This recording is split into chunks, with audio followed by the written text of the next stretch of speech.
Hello and welcome back. कैसे हो आप सब लोग। स्वागत है आप सबका मेरे यूट्यूब चैनल कॉमर्स विद स्पर्श में। और आज की इस वीडियो में हम लोग स्टार्ट करने वाले हैं अपने chapter number 1 of class 11th, that is meaning and objective of accounting.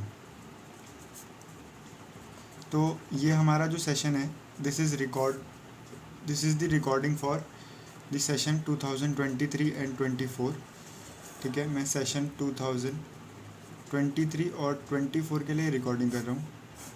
Hand written notes आपको दूंगा और यहाँ पे डीपली हम एक एक चीज़ को डिस्कस करेंगे। ठीक है, आज का जो मोटिव रहेगा वो बहुत बेसिक मोटिव रहेगा। आज की हमारी जो वीडियो है ज़्यादा लेंदी नहीं रहेगी, ऑल्दो मैं हर वीडियो को शॉर्ट से शॉर्ट रखने की कोशिश करूँगा और टू दी पॉइंट रखने की कोशिश करूँगा। आज के जो हमारे जो मेजर दो डिस्कशन है, पहला डिस्कशन है नीड ऑफ अकाउंटिंग, अकाउंटिंग की ज़रूरत क्यों है, और दूसरा हम अकाउंटिंग के मीनिंग को समझेंगे कि अकाउंटिंग होता क्या है। ठीक है, तो जो आज के टॉपिक्स रहेंगे वो ये रहने वाले हैं। अब आप लोग ध्यान से सुनेंगे। आप लोगों के लिए पहली बात बता दूं, दिस इज़ वेरी बेसिक। आप लोगों की फर्स्ट क्लास है, आज से पहले आपने कभी भी अकाउंट्स के बारे में नहीं पढ़ा है, तो आप लोग ध्यान से सुनेंगे और समझेंगे।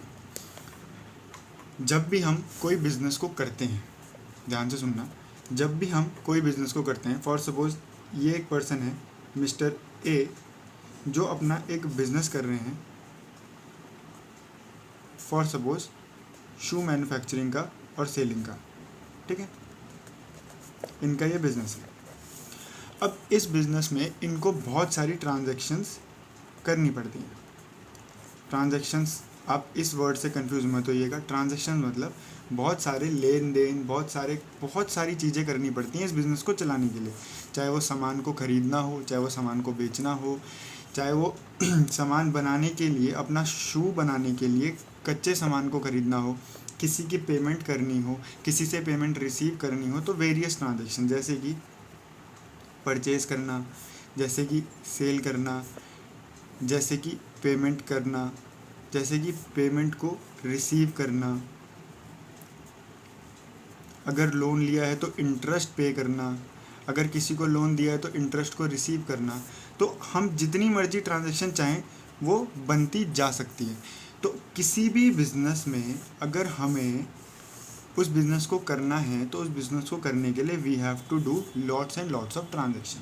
अब ये ट्रांजैक्शंस अगर हम कर रहे हैं तो इन ट्रांजैक्शंस को हमें कहीं ना कहीं रिकॉर्ड करना होगा।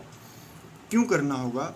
ये जो बिजनेसमैन है mister A, he wants to know कि at the end of the year, साल के ख़त्म होने पे, at the end of the year he wants to know कि मेरा फ़ायदा क्या है और मेरा नुकसान क्या है, व्हाट इज़ माई प्रॉफिट, या फिर मेरा लॉस क्या है। तो इस प्रॉफिट और इस लॉस को जानने के लिए इसको, इन ट्रांजैक्शंस को रिकॉर्ड करना पड़ेगा। क्या करना पड़ेगा? कहीं ना कहीं अपनी किताबों में लिखना पड़ेगा। और इन लिखने वाले प्रोसेस को, इस रिकॉर्डिंग के प्रोसेस को ही कहीं ना कहीं हम अकाउंटिंग कहते हैं। तो सबसे पहले हमने ये जाना कि ये नीड क्या है अकाउंटिंग की, what is the need for accounting. Accounting की नीड मैंने सिर्फ आपको ये बताई कि अगर कोई बिजनेसमैन बिजनेस करता है तो उसके लिए ये जानना बहुत ज़रूरी है कि उसने उस बिज़नेस में फ़ायदा कमाया या उसको उस बिज़नेस में नुकसान हुआ। ठीक है, तो उस बिज़नेस के फ़ायदे और नुकसान को जानने के लिए हमें अकाउंटिंग की ज़रूरत पड़ी। अब हमने ये समझा कि अकाउंटिंग की ज़रूरत क्यों पड़ी, लेकिन हमें ये भी तो पता होना चाहिए कि अकाउंटिंग होती क्या है। तो अकाउंटिंग और कुछ नहीं, जैसा मैंने आपको बताया कि अकाउंटिंग मतलब इन सारी ट्रांजैक्शंस को कहीं ना कहीं रिकॉर्ड करना। तो पहले मैं आपको लिखता हूँ, आपके लिए नोट्स बनाता हूँ, फिर हम उन नोट्स के साथ साथ आगे इन चीज़ों को डिस्कस करेंगे। तो सबसे पहले हम लिखते हैं meaning of accounting.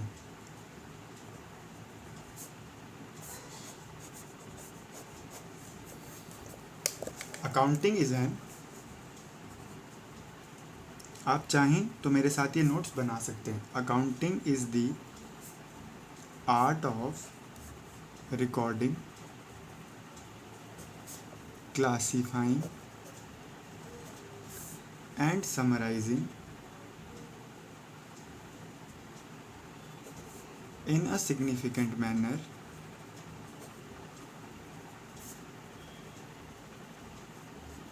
and in terms of money transactions and events which are in part at least of a financial character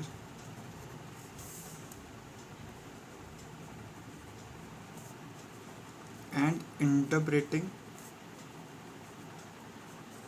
the result thereof. अब आप समझने की कोशिश कीजिएगा। मैंने आपको बोला अगर हमें कोई भी बिज़नेस करना है तो हमें उस बिज़नेस में एट द एंड ये जानना ज़रूरी है कि हमारे पास प्रॉफिट हुआ है या फिर लॉस हुआ है। ये क्या हो गया, प्रॉफिट और loss, this is the end result, मतलब आखिरी का रिज़ल्ट है ये हमारा, कि भाई हमें पता चल गया कि हम जो ये बिज़नेस कर रहे हैं इस बिज़नेस को करने में हमें प्रॉफिट है या लॉस है।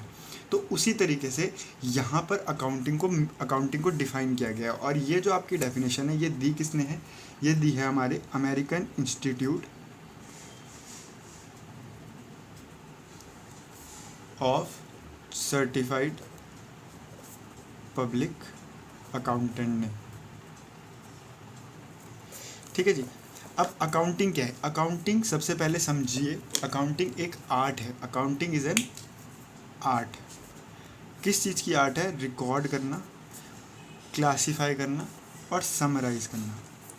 अब हमारी ये ट्रांजैक्शन परचेज़ की है, हमारी ये ट्रांजैक्शन सेल की है, हमारी ये ट्रांजैक्शन पेमेंट की है। तो ये हमने क्या करा, हमने रिकॉर्डिंग तो करी कि भाई हमने सामान खरीदा, तो लेट से हमने उस सामान को कि हमने राम से 100 रुपये का सामान खरीदा और हमने ये लिख लिया कि भाई हमने राम से 100 रुपये का सामान खरीदा। तो ये तो हो गया रिकॉर्ड करना। अब हम उसको क्लासीफाई करेंगे। अब क्लासिफिकेशन किस बेसिस पे होता है वो जानना ज़रूरी नहीं है, बट हम उसको क्लासीफाई करेंगे। अभी आप समझो कि अकाउंटिंग एक आर्ट है। किस चीज़ की आर्ट है, सबसे पहले रिकॉर्ड करने की, फिर हम उसको क्लासीफाई करते हैं, अलग अलग हेड्स में लेके जाते हैं, अलग अलग जगह पे प्लेस करते हैं और उसकी अलग अलग तरीके से उसको समझते हैं। और समराइज़ करना इन अ सिग्निफिकेंट मैनर, एक मैनर है जो आपको धीरे धीरे समझाया जाएगा with in the complete year, पूरे साल में, पूरे कोर्स के ड्यूरिंग आपको समझाया जाएगा। और वेरी इंपॉर्टेंट, किसकी टर्म्स में होना चाहिए, वो मनी की टर्म्स में होना चाहिए। और हमें क्या चीज़ रिकॉर्ड, क्लासीफाई और समराइज़ करनी है, हमें रिकॉर्ड करनी है ट्रांजैक्शन या कोई भी इवेंट। ट्रांजैक्शन मैंने अभी, आप सिंपल समझिए कि ये सारी ट्रांजैक्शंस ही हैं जिनको हमें रिकॉर्ड करना है, जो कि पार्ट में होनी चाहिए और जिनका फाइनेंशियल कैरेक्टर होना चाहिए एंड जिनसे हम इंटरप्रेट कर सकें अपने रिजल्ट को। सिंपल से अपने मीनिंग को क्या समझेंगे, अभी सिंपल से मीनिंग को ये समझेंगे कि अकाउंटिंग क्या है। अकाउंटिंग एक आर्ट है, जिस आर्ट में हम अपनी ट्रांजैक्शन को रिकॉर्ड करते हैं, उसको क्लासीफाई करते हैं, उसको समराइज़ करते हैं किसी भी एक सिग्निफिकेंट मैनर में, जिस मैनर में हमको बताया गया हो। वो जो भी ट्रांजैक्शन है वो मनी के फॉर्म में होनी चाहिए। नॉन मनी ट्रांजैक्शंस को हम अकाउंटिंग में रिकॉर्ड नहीं कर सकते। ट्रांजैक्शंस एंड इवेंट जिनका कैरेक्टर फाइनेंशियल नेचर का होना चाहिए, और जब हम उनको रिकॉर्ड करें तो हम उनसे कोई ना कोई रिजल्ट को इंटरप्रेट कर सकें। सिंपल सा था, होप आपको समझ आया होगा। ठीक है।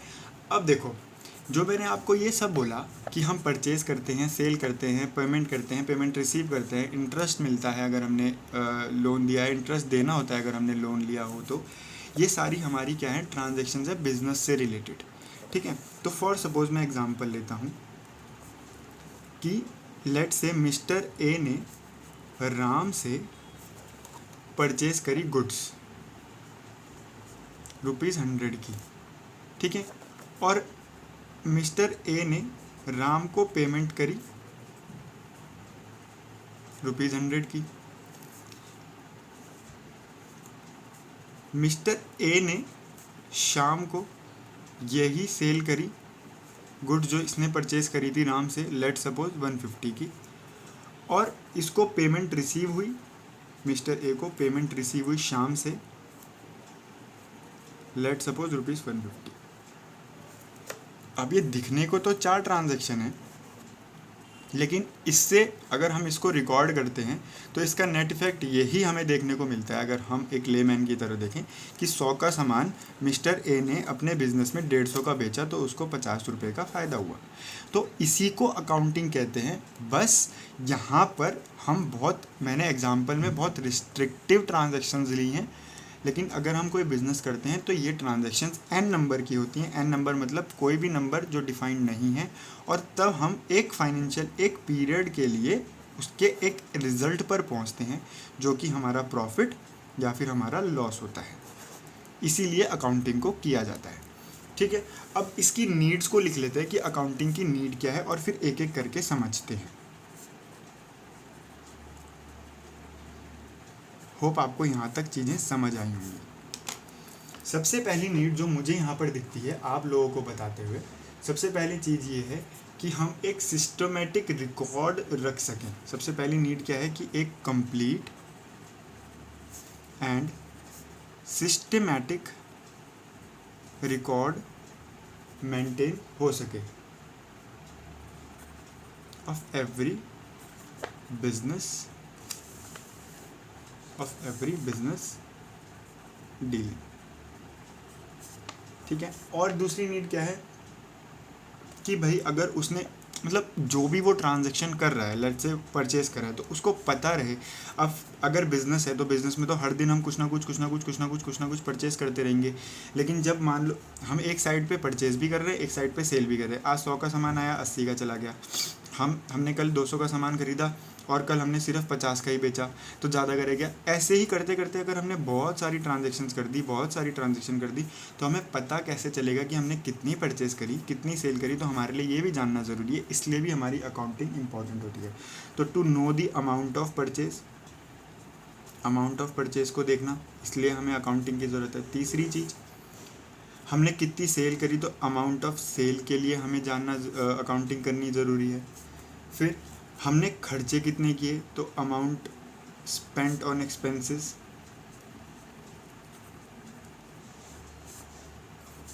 उसके बाद जो एंड रिज़ल्ट है, हमारा प्रॉफिट कितना है, हमारा लॉस कितना है।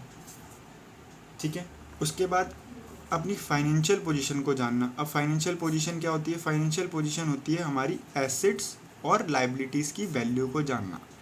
अभी आपको नहीं समझ आएगा कि हमारी एसेट्स क्या होती हैं, हमारी लायबिलिटीज़ क्या होती है। सिंपल सी बात कि आपके पास ऐसा कितना सामान है जिसको आप ओन करते हो, जो आपका है, उसको हम एसेट बोलते हैं। और ऐसा कितना आपको पेमेंट करना है या फिर आपकी लायबिलिटी है, आपका उधार है जो आपको देना है किसी और को, वो हमारी लायबिलिटी होती है। तो ये बताती है हमारी फाइनेंशियल पोजीशन। कौन? हमारी अकाउंटिंग। तो अकाउंटिंग की हो जाती है एक तो एंड रिजल्ट देखने के लिए, प्रॉफिट या लॉस, या फिर ये देखने के लिए कि हमारी फाइनेंशियल पोजीशन क्या है। फाइनेंशियल पोजीशन मतलब हमारे पास अपना खुद का कितना सामान है और हमें दूसरों का कितना देना है। अभी लेमैन की तरह समझो। ठीक है, ऐसे ही आपके टैक्स कैलकुलेशन के लिए भी हम अकाउंटिंग करते हैं। हमें गवर्नमेंट को अपनी इनकम पे कुछ ना कुछ टैक्स देना पड़ता है, तो उसको भी अगर हमें असेस करना है तो भी हम अकाउंटिंग करते हैं। तो मैंने यहाँ पे 7 नीड्स लिखी है आपकी अकाउंटिंग की। ठीक है, एक बार फटाफट रिकॉल करते हैं हमने आज क्या पढ़ा इस लेक्चर में, इस वीडियो में। हमने आज अपने चैप्टर को स्टार्ट किया, meaning and objective of accounting, chapter number 1। मैंने आपको बोला that today in this lecture we are going to cover 2 major points, that is need for accounting and meaning of accounting. मैंने आपको एग्जांपल लेके समझाया कि फॉर सपोज आप मानो कि there is a businessman mister A, जो बिज़नेस करता है शू मैन्युफैक्चरिंग का। अब इस शू मैन्युफैक्चरिंग के बिज़नेस को करने के लिए मिस्टर ए को रॉ मटेरियल ख़रीदना पड़ेगा, जिसको हम परचेज बोलते हैं।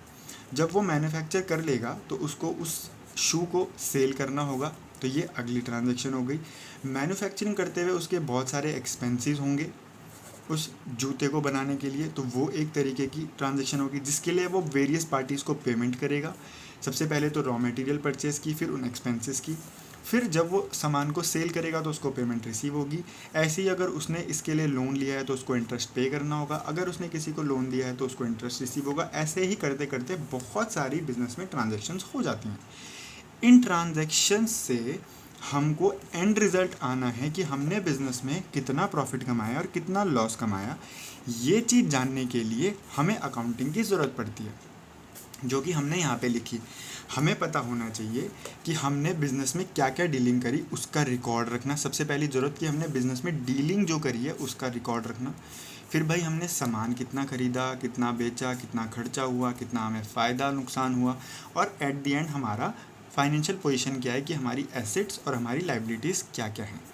और साथ ही साथ हम जब भी इनकम कमाते हैं तो सरकार हमसे उस इनकम पे कुछ पैसा लेती है, जिसको वो टैक्स का नाम देती है, जो कि हमारा डायरेक्ट और इनडायरेक्ट में डिवाइडेड है, जो कि मैं यहाँ पे डीपली नहीं जाऊँगा। उसकी कैलकुलेशन में भी हमारी अकाउंटिंग हमें मदद करती है। ठीक है, अब ये अकाउंटिंग की ज़रूरत तो हमें समझ आ गई, लेकिन अकाउंटिंग होती क्या है? अकाउंटिंग और कुछ नहीं, बस इन सारे ट्रांजेक्शन्स को एक सिस्टमेटिक वे में रिकॉर्ड करना, जिसको यहाँ पे हमने डिफ़ाइन किया है एज एन आर्ट। अकाउंटिंग एक आर्ट है जिसमें हम रिकॉर्ड करते हैं, क्लासीफाई करते हैं, समराइज़ करते हैं एक सिग्निफिकेंट मैनर में, जो कि मनी की टर्म्स में है। और वो क्या हैं? या तो ट्रांजेक्शन्स हैं या फिर इवेंट हैं, जिनका जो कैरेक्टर है वो फाइनेंशियल नेचर का है, और इसके हेल्प से हम कुछ ना कुछ रिजल्ट तक पहुंच जाते हैं। तो इसी को हम अकाउंटिंग कहते हैं। रिकॉर्डिंग करना इज सिंपल, कि भाई हमने रिकॉर्ड करा है अपनी एक एक ट्रांजेक्शन्स को, फिर हमने उस ट्रांजेक्शन्स को क्लासीफाई कर दिया है डिफरेंट नेचर के हिसाब से, कि अगर एक ट्रांजेक्शन है वो एक्सपेंस नेचर की है तो वो एक्सपेंस के हेड में चली जाएगी, अगर एक ट्रांजेक्शन हमारी इनकम नेचर की है तो वो इनकम के हेड में चली जाएगी, अगर एक खर्चा हमने किया है उससे हमें एसेट एक्वायर हुई तो भाई एसेट का लेजर अलग बनेगा। तो हम उनको क्लासीफाई कर देते हैं अलग अलग तरीके से, और फिर हम समराइज करते हैं उसको एक पर्टिकुलर सिग्निफिकेंट मैनर में। ठीक है, तो ये दो टॉपिक हमने पढ़े, that is meaning and need for accounting. तो आज की वीडियो में हम इतना ही रखते हैं। होप आपको वीडियो अच्छी लगी हो, आपको टॉपिक समझ आया हो। अगर आपको वीडियो अच्छी लगी है तो चैनल को सब्सक्राइब करें, और ऐसी वीडियो के लिए अपने दोस्तों के साथ भी चैनल को शेयर करें और चैनल को सब्सक्राइब करें। Thank you for watching this video. Stay connected, stay fit and stay happy. जय हिंद।